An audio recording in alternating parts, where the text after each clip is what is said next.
Assalamualaikum warahmatullahi wabarakatuh. Kita lanjut ke langkah normalisasi second normal form dan third normal form. Sengaja videonya saya bagi dua biar teman-teman gak bosan.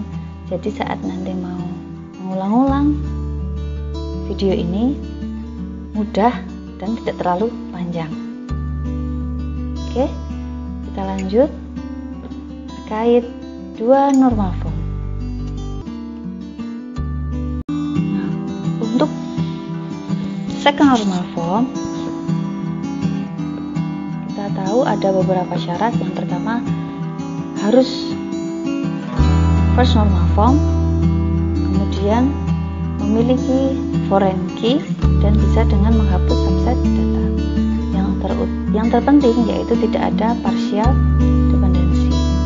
Nah, dari yang kita sudah lakukan di video sebelumnya, flat file yang sudah dirubah menjadi entitas yang kita pecah atau kita dekomposisi, maka kita lanjutkan dengan memberi nama entitas khusus yang sudah langsung 2NF.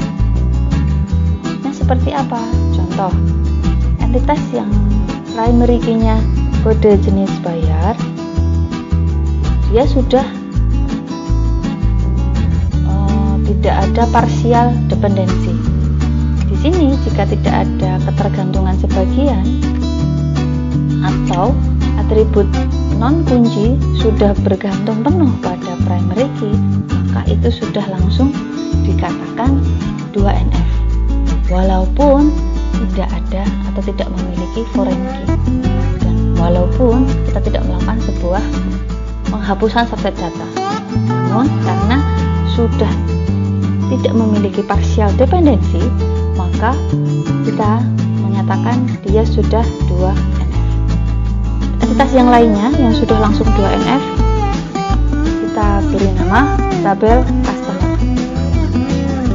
Selanjutnya yang sudah langsung 2NF yaitu tabel barang, dimana tabel barang ini primary key-nya adalah kode barang.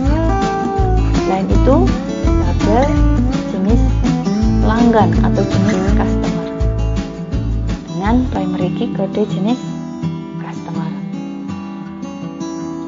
Selanjutnya kita akan melakukan dekomposisi tabel untuk entitas yang memiliki partial dependency. Perlu teman-teman tahu ya, partial dependency adalah ketergantungan sebagian. Jadi ada atribut non kunci yang bergantung penuh ke primary key, namun juga bergantung penuh ke atribut yang lain. Contoh, di mana ada entitas karyawan, dan di dalam entitas yang mengelola karyawan ada kode karyawan dan kode tugas sebagai primary key. Namun atribut operator faktur, pemeriksa faktur, dan sales faktur tidak bergantung secara penuh pada dua primary key di atas.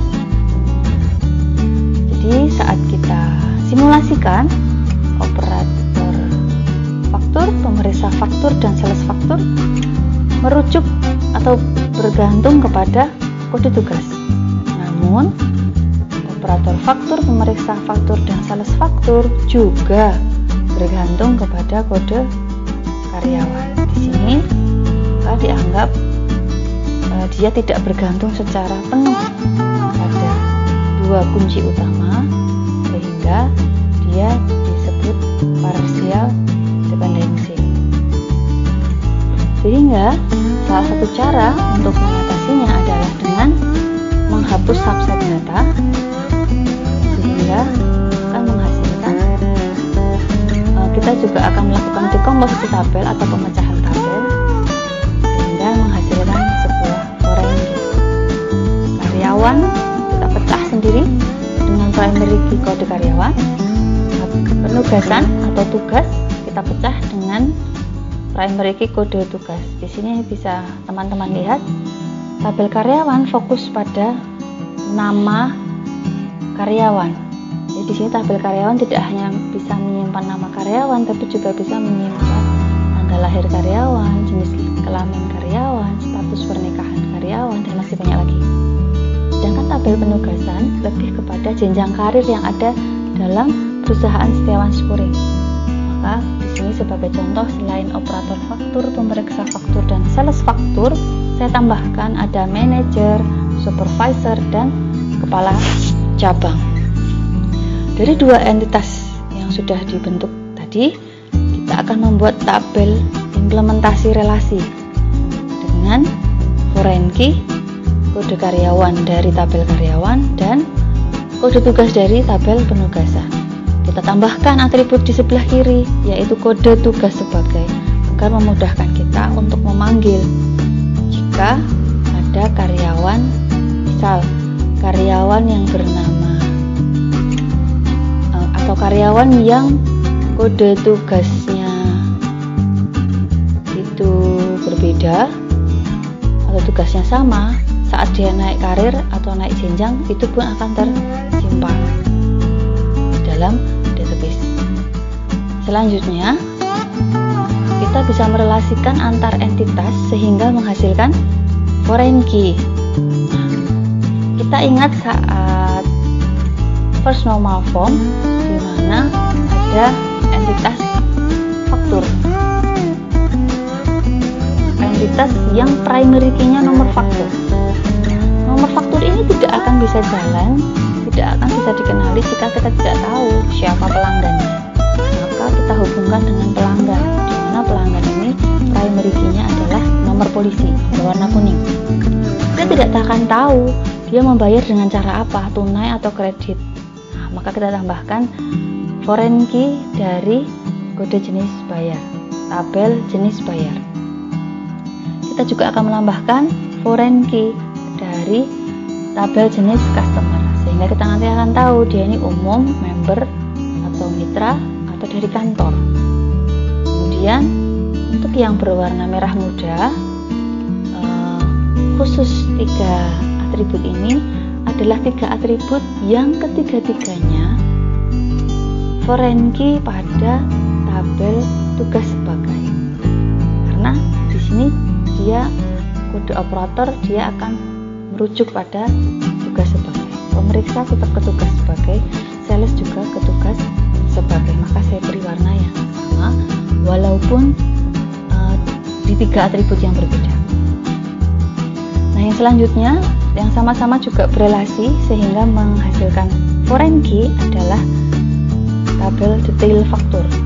Kenapa muncul tabel ini? Jadi saat kita ingat di first normal form di mana ada atribut yang multi value, memiliki banyak nilai, yaitu kode barang, jumlah barang, diskon barang, dan subtotal. Kenapa?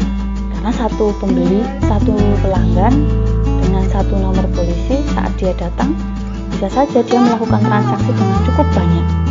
Maka ini multi value. Bagaimana caranya?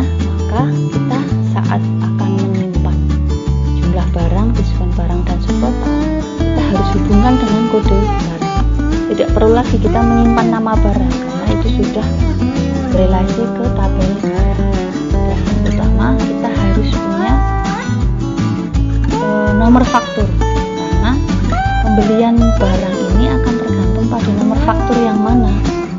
Karena di dalam nomor faktur sudah tersimpan nomor polisi, ada total barang, bayarnya berapa, kembaliannya berapa, seperti itu. Jadi cukup untuk dipelajari berulang-ulang dengan mereview video ini sehingga teman-teman semua tahu bagaimana terkait 2NF, sehingga tahu bagaimana mendekomposisi tabel, kemudian memunculkan foreign key, sehingga saat ada kesulitan untuk melakukan normalisasi, teman-teman bisa mereview lagi video ini. Oke, jadi kesimpulannya 2NF menghasilkan 9 entitas. Yang pertama, tabel master. Tabel master ini adalah tabel yang isinya biasanya adalah atribut kunci atau primary key dengan atribut biasa saja, atribut yang lainnya dia hanya menjelaskan. Dan yang kedua, biasanya dia jarang sekali mengalami perubahan. Jadi dalam rentang waktu tertentu, perubahan datanya itu tidak terlalu dinamis. Contoh, seberapa sering sih karyawan ganti? Ya kalau misalnya ada yang resign ada, tapi kan paling 1, 2, tidak mungkin 100 dalam sebulan gitu ya. Kemudian seberapa sering sih jenjang karir di dalam Setiawan Spuring itu berubah? Awalnya ada supervisor, habis itu nggak ada, habis itu ada manajer bidang. Nah ini masih cukup jarang perubahannya, maka disebutnya mendekati statis. Nah inilah tabel di mana disebut sebagai tabel massa. Ada 6 entitas, sedangkan sisanya 3 entitas adalah tabel implementasi relasi, yaitu tabel tugas sebagai yang menghubungkan tabel karyawan dan penugasan, tabel detail faktur yang menjelaskan faktur dan tabel barang, sedangkan tabel faktur yang menjelaskan nomor faktur beserta penjelasan terkait dalam faktur tersebut, baik pelanggannya, jenis bayarnya, jenis pelanggannya, dan masih bengkel. Itu untuk second normal form.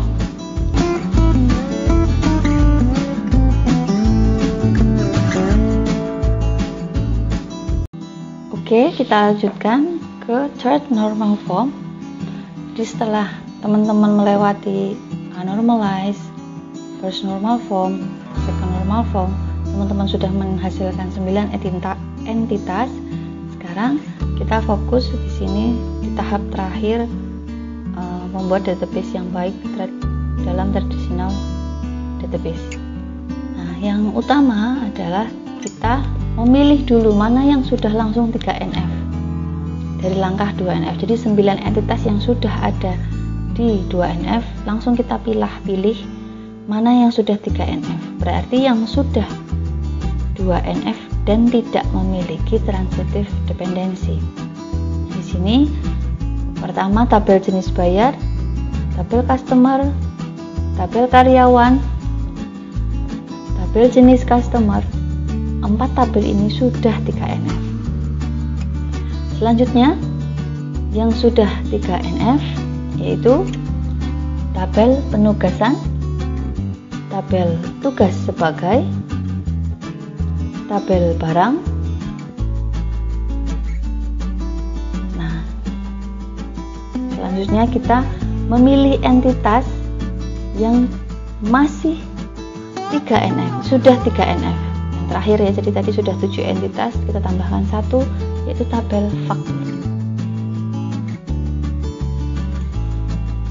Nah, kemudian sebelum kita melanjutkan mencari adakah yang transitive dependency, kita harus tahu apa itu transitive dependency. Transitive dependency adalah ketergantungan atribut non kunci pada atribut non kunci lainnya yang bergantung pada primary key. Contohnya di sini ada primary key dan ada atribut 1 dan atribut 2. Jika atribut 2 bergantung pada atribut 1 dan atribut 1 bergantung pada primary key. Nah, ini adalah analogi terkait transitive dependency. Nah, kita akan mulai mencari tahu entitas yang memiliki transitive dependency di dalam tabel-tabel sebelumnya. Nah, kita akan mendekomposisi atau merubah status atributnya.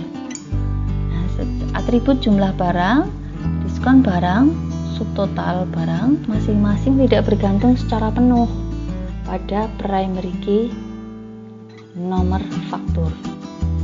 Nah, tapi dia bergantung pada foreign key. Kenapa kok bisa begitu? Contoh jumlah barang. Jumlah barang, kita mau tahu barangnya itu berarti kan bergantung pada kode barangnya. Sedangkan jumlah barang juga akan bergantung kepada nomor faktur. Nah, dua hal ini yang menimbulkan kebingungan sehingga disebut transitive dependency. Bagaimana cara menyelesaikannya? Maka entitas yang memiliki transitive dependency dapat dikomposisi, dipecah, atau dirubah status atributnya menjadi primary key. Jadi kode barang yang awalnya foreign key menjadi primary key. Dari hasil 3NF kita dapat ketahui bahwa hasilnya tetap. Gimana teman-teman? Sudah bisa mengikuti langkah-langkah second normal form dan third normal form? Jika belum, silahkan direview berulang-ulang sehingga setiap detail dari video ini bisa memberikan Anda sebuah pencerahan. Misalnya belum, langsung aja komentar di bawah ini dan bertanya kesulitan bagian mana yang teman-teman masih bingung. Dan jangan lupa like, share, dan subscribe channel ini. Terima kasih. Wassalamualaikum warahmatullahi wabarakatuh.